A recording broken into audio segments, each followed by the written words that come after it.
Assalamu alaikum viewers, this is me SebiFX, your host. Please welcome to our channel. Guys, I have mentioned earlier in the previous video that we will be teaching Forex from basic to advanced level. Guys, we will be uploading videos on regular basis, so keep visiting. Guys, in the previous video I mentioned that the language of video will be decided on the basis of viewership. So Urdu, Hindi is mostly observed, that's why all videos will be uploaded in Urdu and Hindi, and we will try to make videos in English on a separate channel. So let's move to the topic, what is Forex? Forex और foreign exchange. Forex या foreign exchange एक international business है. लोग इसे अक्सर औकात ये कह देते हैं कि ये एक गैम्बलिंग है या इसका कोई ऐसा वजूद ही नहीं है. तो वो बिल्कुल गलत है. इस मामले में फॉरेक्स या फॉरेन एक्सचेंज एक इंटरनेशनल कह लें कि एक्सचेंज है. तो इसमें करेंसीज़ को ट्रेड किया जाता है. उनकी जो मार्केट वैल्यू होती है उसके हिसाब से हम उनको ट्रेड करते हैं डेली बेसिस पे. एक रेट होता है जो, जैसे कि जापानीज़ येन है, यूएस डॉलर का रेट है, इसी तरह यूरो का है, जीबीपी का है. तो उनके रेट्स के हिसाब से हम ट्रेड करते हैं currency. It's the largest financial market in the world with an average daily turnover of over $5 trillion. The forex market is decentralized, meaning there is no central exchange and trading takes place 24 hours a day, 5 days a week. ये सबसे बड़ी market है, कोई शक नहीं. आप जैसे virtually मतलब एक बिज़नेस कर रहे होते हैं, आप लोकली फ़िज़िकली बिज़नेस कर रहे हैं, तो इसी तरह आप ऑनलाइन बिज़नेस करेंगे, वो भी एक इंटरनेशनल मार्केट के अंदर. तो ओवरऑल ये सबसे बड़ी मार्केट है. और बाकी ये इसमें कोई सेंट्रल एक्सचेंज नहीं होती. ब्रोकर्स होते हैं जो आपका ऑर्डर या पोजीशंस जो होते हैं वो इंटरनेशनल मार्केट में लगवा रहे होते हैं. तो 24 घंटे चलती है. और बाकी इसमें सेशंस होते हैं. यूरो सेशन है, लंदन सेशन है, इसी तरह एशिया सेशन है, और टोक्यो सेशन है. तो बाकी 5 डेज़ अ वीक, मतलब ये कि मंडे से लेकर फ्राइडे तक ये मार्केट चलती रहती है. हाउ डज़ फॉरेक्स वर्क, कैसे ये काम करती है, इसमें कैसे काम करना है आप लोगों ने. In forex trading you buy one currency while simultaneously selling another. एक करेंसी को दूसरे के इवज़ आप सेल कर रहे होते हैं. तो इसमें होता क्या है, मार्केट के अंदर जो एक फ्लक्चुएशन हो रही होती है वो किस बेसिस पे होती है, करेंसीज़ की वैल्यू के बेसिस पे. अब इसमें गोल क्या है, goal is to profit from the fluctuations in exchange rates between the two currencies. For example, if you buy the US dollar and sell the euro, you are betting the US dollar will increase in the value relative to euro. If that happens, you can sell the US dollar for a profit.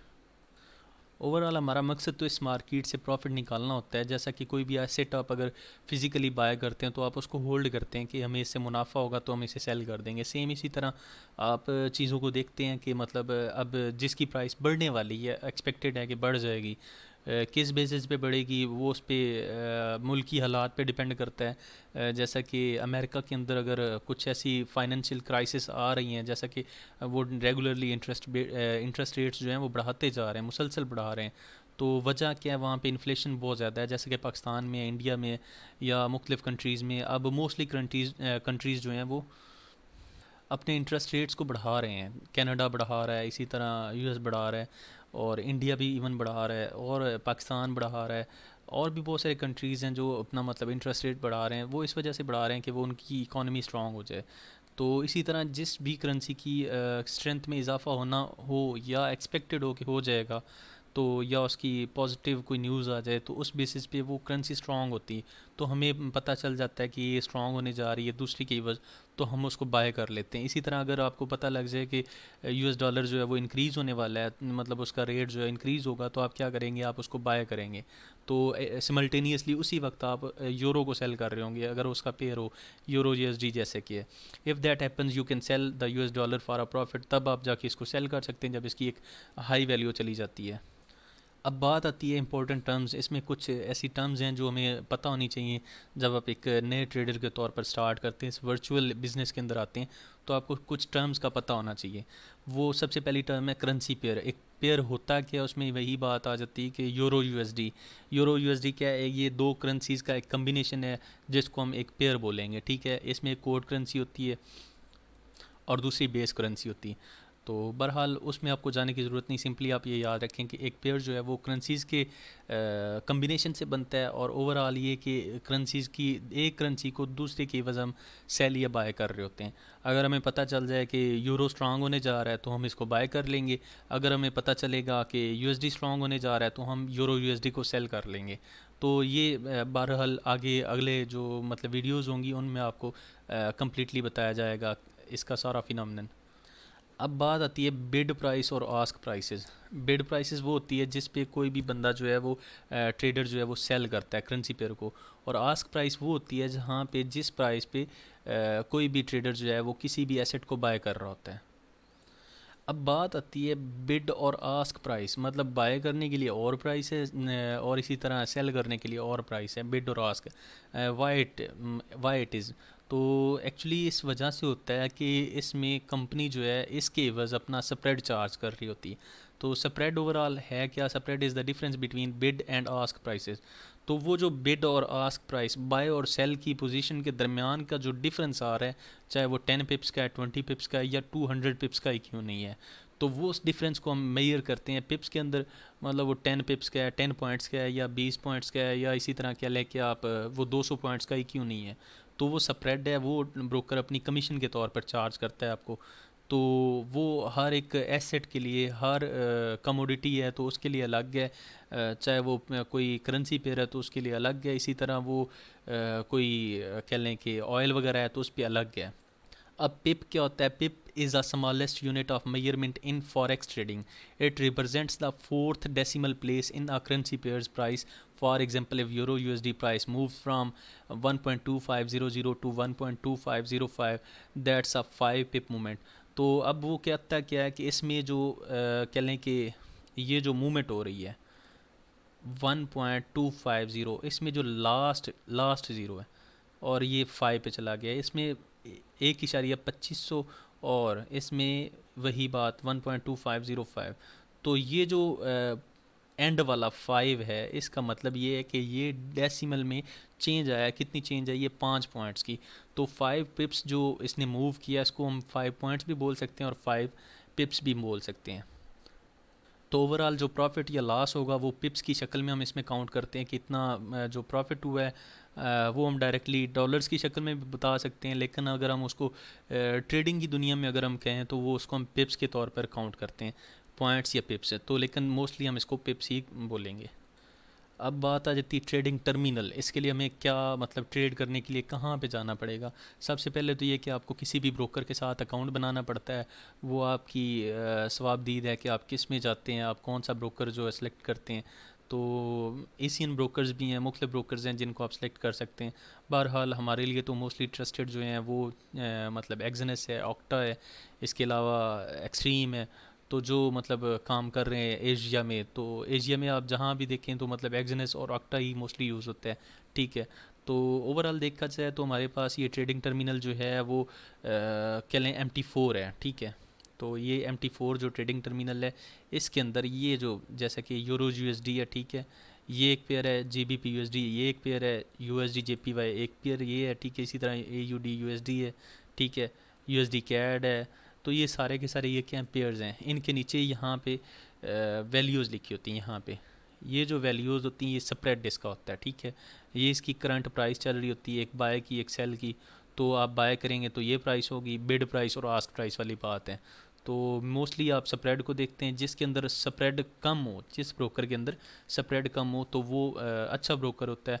और सब कम होना ज़रूरी नहीं है, उसमें ज़रूरी बात यह है कि वो टाइट स्प्रेड होना चाहिए। टाइट से मुराद ये ना हो कि न्यूज़ टाइम पे वो स्प्रेड मतलब ना, अगर वो नॉर्मली कह लें कि 20 पिप्स का है तो वो 200 पिप्स पे चला जाए, ये काम नहीं होना चाहिए। तो हैं इन ब्रोकर्स में भी कमी कोताही है, लेकिन फिर भी ये काफ़ी हद तक अच्छे हैं।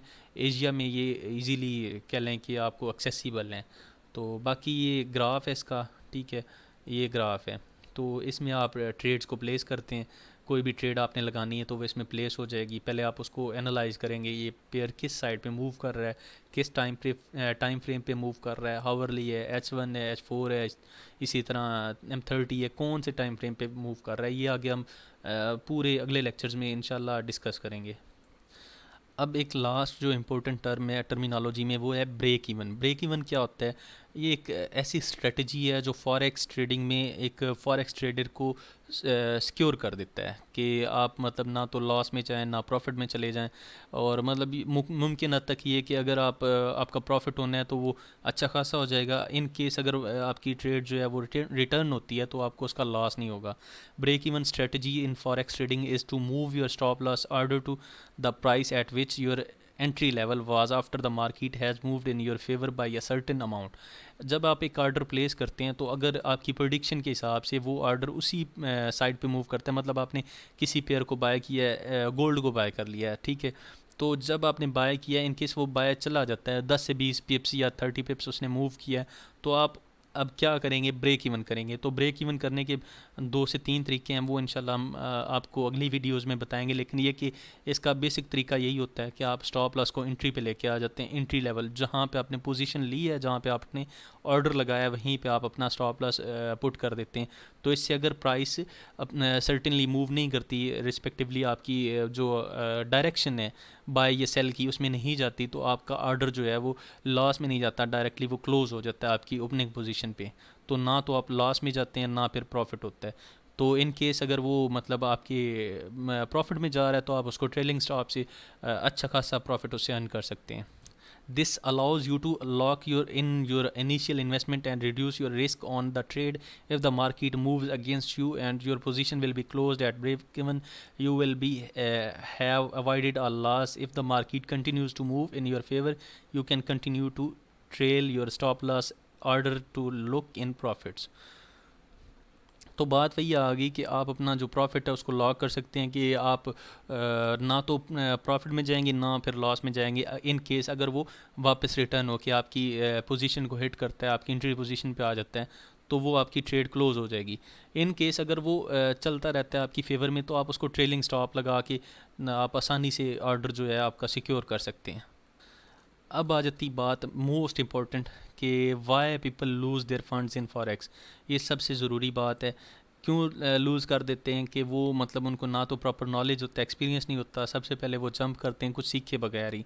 Lack of knowledge and experience, many people enter the market without sufficient knowledge and experience. They may not understand how the market works, risk involved, or how to properly analyze market trends and indicators. Same as वही बात है कि उनको proper knowledge नहीं होता, चीज़ों की समझ नहीं होती, उनको पता ही नहीं होता एनालिसिस कैसे करने, काम कैसे करना है और रिस्क को कैसे कंट्रोल करना है।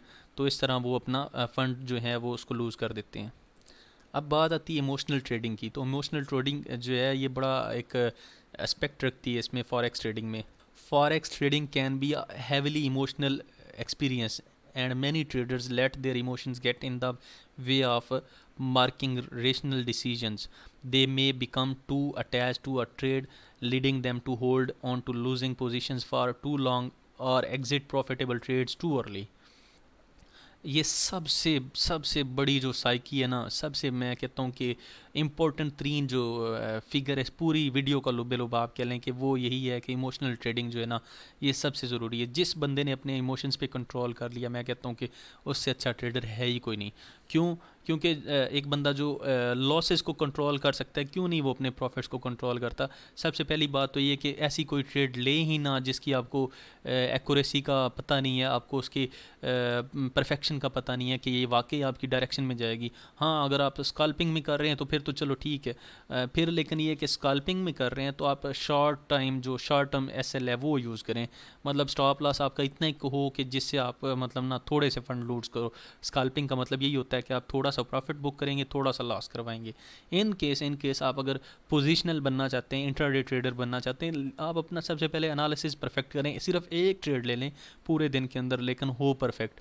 तो जब आपकी वो ट्रेड परफेक्ट होगी तो आपको वो बार बार देखना नहीं पड़ेगा। आप अपनी ट्रेड को लगाएं, SLTP मेंशन करें, वो लगा के फिर आप अपना फ़ोन स्विच ऑफ कर लें या वो उसको लॉक कर दें, उसको देखें नहीं बार बार। या तो वो SL हिट करेगी या फिर TP हिट कर देगी। बस ये मेन चीज़ होती है कि ट्रेडर्स जो होते हैं वो अपना लॉस तो होल्ड करते हैं लेकिन प्रॉफिट को होल्ड नहीं करते। अगर $1-2 का, $10 का, ये $100 का, $50 का लॉस हो रहा है, वो उन्होंने मतलब होल्ड कर लेना है छोटे ट्रेडर्स ने। और अगर उनको प्रॉफिट हो रहा है वो सेंट्स में भी क्लोज कर देते हैं। ये सबसे बड़ी साइकी होती है। इस पर कंट्रोल कर लें तो मेरा नहीं ख्याल कि कोई मतलब ना ट्रेडर लूज़ कर सकता है अपने फंड्स। इसके बाद बात आती है पुअर रिस्क मैनेजमेंट, रिस्क का कैलकुलेट नहीं किया जाता कि मैं अपना मतलब स्टॉप लॉस यहाँ पे लगाऊंगा तो मुझे इतना रिस्क जो है वो उठा रहा हूँ मैं अपने अकाउंट पे, मेरे फंड्स इतने हैं तो मैं इतना रिस्क लूँ। मतलब ये कि वो 1 to 2% रिस्क वाली जो टर्म है ना वो आपने उसको कैलकुलेट नहीं करना आ रहा होता ट्रेडर्स को, तो वो उसको पुट नहीं करते, रिस्क बहुत ज़्यादा लेते हैं। और रिवार्ड क्या होता है, मतलब कह लें कि आप रिस्क 2% है और रिवार्ड 1 भी नहीं कंप्लीट होता, वो 0.5% होता है, 0.5%, 0.5 नॉट 5%, 0.5% वो रिवार्ड ले रहे होते हैं। तो ये सबसे बड़ी ये भी रिस्क मैनेजमेंट जो है ना ये भी एक कह लें कि लिमिटेशन है। तो ओवर ट्रेडिंग करते हैं, तो जो मतलब लोग नए नए ट्रेडर्स आते हैं वो समझते हैं बस वो उनसे बढ़कर कोई अच्छा ट्रेडर नहीं है, ठीक है। सम ट्रेडर्स में because become overly eager to make profits and trade too frequently, this can lead to taking on unnecessary risks and over exposure to the market. इसमें कोई शक नहीं, वो समझते हैं कि बस वो मतलब उन्होंने एक ट्रेड या 2 ट्रेड या 10 ट्रेड्स इवन के वो प्रॉफिट में क्लोज कर ली, वो समझते हैं कि बस वो मार्केट के बाबा जी बन गए हैं, ठीक है। तो ये कोई मतलब बड़ी बात नहीं होती। फॉरेक्स में तो एक आम सा बंदा भी आके ना प्रॉफिट कमा सकता है, ये बात ठीक है। अगर उसकी लक काम कर गई, उसके अच्छे मतलब वो कोई एंट्रीज उसने 2 4 ले ली तो वो प्रॉफिट कमा लेगा। लेकिन जब बात आती है वो ओवर ट्रेडिंग करेगा तो वो भी फंस जाएगा। तो इसमें यह है कि सबसे पहले आपको प्रॉपर माइंड सेट, इसके अलावा नॉलेज होना, एक्सपीरियंस होना, रिस्क मैनेजमेंट, ये चीज़ें, और सबसे मेन चीज़ ओवर ट्रेडिंग और इमोशनल ट्रेडिंग, ये 2 चीज़ें जो है ना ये ज़रूरी हैं। ओवर ट्रेडिंग नहीं करनी, 1 2 एंट्रीज़ लें, 3 एंट्रीज़ लें, अपने पेयर सेलेक्ट करें, 1 से 2 पेयर्स जो आप ट्रेड करना चाहते हैं रेगुलरली वो आप सेलेक्ट करें, उस पर आप ट्रेड करें सिर्फ। और सबसे बात एंड पे आ जाती है lack of discipline. Successful forex trading requires discipline and patience. Trader who lack discipline may deviate from their trading plan, chases losses, or make impulsive decisions based on emotions rather than analysis. तो वही बात है कि बात वही है कि इसमें डिसिप्लिन और पेशेंस भी होना ज़रूरी है।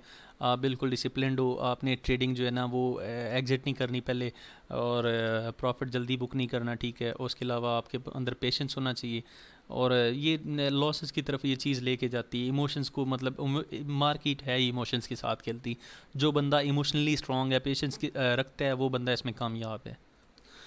जस्ट अ सिंगल एडवाइस, इस पूरी वीडियो में सिर्फ एक एडवाइस कर रहा हूँ, वो यही है कि forex is a device that transfers money from patient to impatient. ये एक ऐसा आला है, ऐसा एक डिवाइस है, कह लें कि जो सिर्फ एक बंदे से दूसरे बंदे तक रकम को पहुंचा रहा है। ट्रेडर्स जो हैं ऑल ओवर द वर्ल्ड, ना ट्रेडर्स रिटेल ट्रेडर्स नहीं, बड़े बड़े ट्रेडर्स भी इसमें लॉस करते हैं, बैंक्स करते हैं, लोगों ने मतलब इसमें से लाखों कमाया और करोड़ों इसमें ज़ाया भी किए हैं। मिलियंस के जो मालिक थे वो इसमें या तो बन गए हैं या फिर बिल्कुल ही वो उनके पास वजूद भी बाकी नहीं रहा, और लोग इसमें सुसाइड भी करते हैं। तो ये नहीं समझना कि मैं मतलब ना इसमें लाखों कमा कर एक ही दिन में अमीर हो जाऊंगा। इसके लिए बड़ा एक लॉन्ग टर्म ये आप इसको बिज़नेस लेके चलें तो आप इसमें ऐसा अच्छा खासा कमा सकते हैं। लेकिन बात वही है कि इसमें जो मेन बात है कि वो पेशेंस है, कि जो बंदा पेशेंस रखेगा वही सिर्फ इसमें कमा सकता है। Now we move to the conclusion, a nutshell. That's it for this video on forex basics. Remember, forex trading can be risky and requires a lot of research and analysis.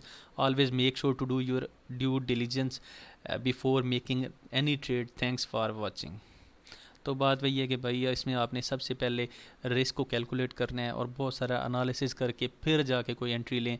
तो ये ना हो कि आप अपनी एंट्री जो है ना वो गलत टाइम फ्रेम पे, या कह लें कि गलत अपने एनालिसिस पे लें, तो उसके बाद फिर से आप लॉसेस को होल्ड करें, वो भी ठीक नहीं है इसमें। लेकिन ओवरऑल आपके पास प्रॉपर नॉलेज होना चाहिए, एक्सपीरियंस होना चाहिए, पूरी रिसर्च करें, आप एक अपना ट्रेडिंग प्लान बनाएं, उसके बाद अपने एक ट्रेडिंग रूम बनाएं, एक सेपरेट ट्रेडिंग रूम हो जिसमें आप पूरा एक चार्ट बनाएं, ठीक है। उस पर डेली बेसिस पे रूटीन लिखें, अपने 1 से 2 पेयर्स सेलेक्ट करें, उन पे आके आप अपनी स्ट्रेटजी अप्लाई करें। इंशाल्लाह कोई भी ऐसा मतलब ना बंदा नहीं जो इसमें लॉस करेगा अगर वो इन चीज़ों को फॉलो करता है। तो बाकी फॉरेक्स नो डाउट एक आम बंदा भी शुरू कर सकता है, इवन कि एक हाउस वाइफ भी शुरू कर सकती है, और एक स्टूडेंट भी कर सकता है, और कोई बिजनेसमैन है वो भी शुरू कर सकता है। और ये ऐसा बिज़नेस है जिसमें आपको कोई भी स्किल मतलब ज़रूरी नहीं है जिसमें, जस्ट आपको थोड़ा सा नॉलेज होना चाहिए, इसकी एनालिसिस करने आने चाहिए, और फिर उसका थोड़ा सा हाउ एंड नाउ होना चाहिए, और इसमें आसानी से कामयाब हो जाता है। लेकिन ये कि फिर से कहता हूँ, इसमें मिलियंस लोग कमाते भी और मिलियंस जो हैं वो लॉस भी कर देते हैं। तो ये नहीं समझना कि ये कोई वो मतलब बहुत ही कोई इंस्टेंट आपको प्रॉफिट्स दे सकता है। तो इंस्टेंट अगर प्रॉफिट्स दे सकता है तो इंस्टेंट आपके लॉसेस भी होंगे। तो इसलिए इसको आपने सीरियसली लेना है और इसमें डायरेक्टली जंप इन नहीं करना। पहले इसकी डेमो पे प्रैक्टिस करें। डेमो अकाउंट्स मिलते हैं, हर एक ब्रोकर प्रोवाइड करता है। कोई भी ब्रोकर आप सेलेक्ट करें, उसमें डेमो अकाउंट्स मिलते हैं, आप उन पे प्रैक्टिस करें। जब आप एक्सपर्ट बन जाएं तब जाके इसमें रियल मार्केट में आए। Once again, do not forget to hit the subscribe button and turn on the notifications so you never miss an update. और सबसे मेन बात ये कि आपने इसको सब्सक्राइब कर लेना है। नेक्स्ट वीडियोस जो हैं वो चैनल पे आती रहेंगी, और इंशाल्लाह आप इसको देखते रहें। आपके नॉलेज में भी इजाफा होगा और ट्रेड करने में भी मज़ा आएगा इंशाल्लाह। Thank you for watching.